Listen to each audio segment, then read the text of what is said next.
রামনগর ১ নম্বর ব্লকের তৃণমূল কংগ্রেসের আয়োজনে অনুষ্ঠিত বিজয়া সম্মেলনীতে রাজনৈতিক উত্তাপ ছড়ালো প্রাক্তন মন্ত্রী ও রামনগরের তৃণমূল বিধায়ক অখিল গিরির মন্তব্যে। পানমান্ডির সভামঞ্চ থেকে বিজেপির রাজ্য সভাপতি সুকান্ত মজুমদারকে সরাসরি আক্রমণ করে অখিল গিরি বলেন, সুকান্ত মজুমদার, যদি সত্যি বাপের বেটা হয়ে থাকো একটা গুলি চালাও, দেখি তোমার কত বড় ক্ষমতা আছে। মুখে বড় বড় কথা বললেই হবে না, হিম্মত থাকলে দেখাও। তার এই মন্তব্যে মুহূর্তে উত্তেজনা ছড়িয়ে পড়ে সভাস্থলে। দলীয় কর্মীদের উল্লাসে সভা প্রাঙ্গণ গর্জে ওঠে। এই বক্তব্যের মাধ্যমে তিনি শুধু বিজেপি নেতাকে নয়, কার্যত গোটা বিরোধী শিবিরকেই একরকম প্রকাশ্যে চ্যালেঞ্জ ছুড়ে দেন বলে রাজনৈতিক মহলের অভিমত।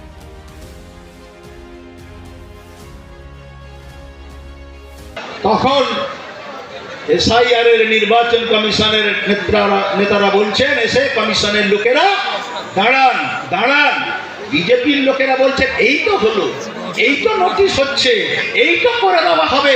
আর নির্বাচন কমিশনের লোকে বলছেন না, এই মাসটা করবো না, আবার একটা ফন্দি আসছে, আবার একটা চক্রান্ত করার জন্য, একটা ষড়যন্ত্র করার জন্য আবার একটা বুদ্ধি আসছে। কি করে তৃণমূল কংগ্রেসকে হারানো যায়? নির্বাচনে লড়াই করে তো পারলো না, ভোটে তো পারলো না, তাই ভোটার লিস্টের নাম বাদ দিয়ে দাও। ভোটার লিস্টে নির্বাচন কমিশনকে দিয়ে চুরি করে মমতা ব্যানার্জিকে তো নন্দীগ্রামে হারিয়ে দিলে, আলো নিভিয়ে দিয়ে ঘোষণা করে দিলে ৬-৯ হাজার ভোটে জিতে গেছে। আলো বন্ধ হয়ে গেল ৮ ঘন্টা, আলো যেই জ্বললো বললো মমতা ব্যানার্জি হেরে গেছে। এই তো চোর পার্টি, এই তো চোর বিজেপি, এই তো চোর, এই তো দুর্নীতিগ্রস্ত নির্বাচন কমিশন, কেন্দ্রীয় সরকারের নেতৃত্বে চলা নির্বাচন কমিশন। তাই আমাদের ঐক্যবদ্ধভাবে থাকতে হবে। আমি শুধু একটা কথা জিজ্ঞাসা করব, বিএলএ যারা এসেছেন হাতটা তুলুন। ভারতীয় জনতা পার্টি প্রথম দিন থেকেই এই রাজ্যের সরকার যেভাবে উন্নয়ন করছেন সাধারণ মানুষের জন্য, প্রথম দিন থেকেই তারা ৩৫৬, কখনো ৩৫৫ ধারা লাগু করে গণতান্ত্রিক সরকারকে হেনস্থা করার চেষ্টা করছে।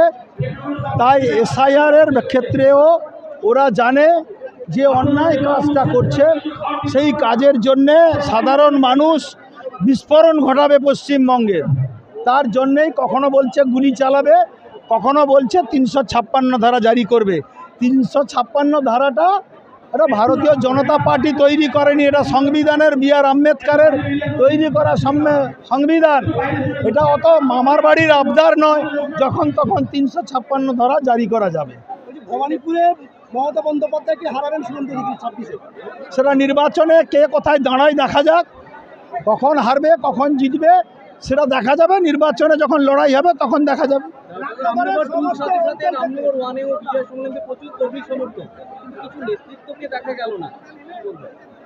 আমাদের সব নেতৃত্ব এসছে। নেতৃত্ব মানেটা কি? যারা বুথে নেতৃত্ব দেয়, যারা অঞ্চলে দেয়, যারা ব্লকে দেয়, যারা এমনি বক্তৃতা মঞ্চে বক্তৃতা করে ৬ মাস অন্তর, তারা ভোট কাচার নয়। ভোট কাচার হচ্ছে অঞ্চল সভাপতি, বুথ সভাপতি, ব্লকের যারা নেতৃত্ব, সব নেতৃত্ব এসছে। সবাই অঞ্চল স্তরে, বুথ স্তরে লোকেরা এসছেন, মেয়েরা এসছে। এই মেয়েটা ঘেরসাইর মেয়ে, প্রতিমা দুয়ের, এই মেয়েটা 10টা ভোট আনতে পারবে, আমি বক্তৃতা করে 15টা ভোট আনতে পারবো না। তাই এও আমার এসছে, আমার দরকার। আমাদের সবাই নেতা আসে না, আমরা সবাইকে ডেকেছি, যতজন এসছে তাদেরকে নিয়েই আমরা করেছি। আমরা মমতা ব্যানার্জির একটা জেনে রাখা ভালো 1998 সালে যখন দল তৈরি হয়েছিল, মমতার কাছে কর্মীরা বেশি ছিল, নেতারা কম ছিল। পরবর্তীকালে সব নেতারা মমতার কাছে সারেন্ডার হয়েছিল।